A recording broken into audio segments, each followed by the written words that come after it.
many of these countries would have lost all of this investment. The initial investment, the initial assessment on the impact of Beryl on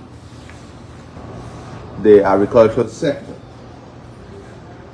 not only shows that, and when I speak about agriculture here, I'm speaking about aquaculture, not only shows that we have lost the years of hard work and investment, but the immediate damage to infrastructure and crops and livelihood from the agricultural and fishery sector is in the tens of millions of dollars. Just a desktop initial review.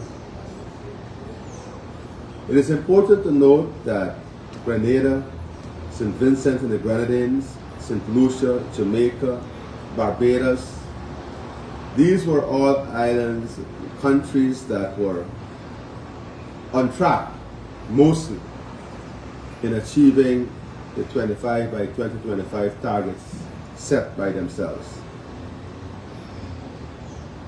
I had asked the chair of the Ministerial Task Force to give me an assessment, and from his assessment, it is sad that with its immediate effect, Hurricane Beryl in some instances would have damaged or completely wiped out the agricultural sector.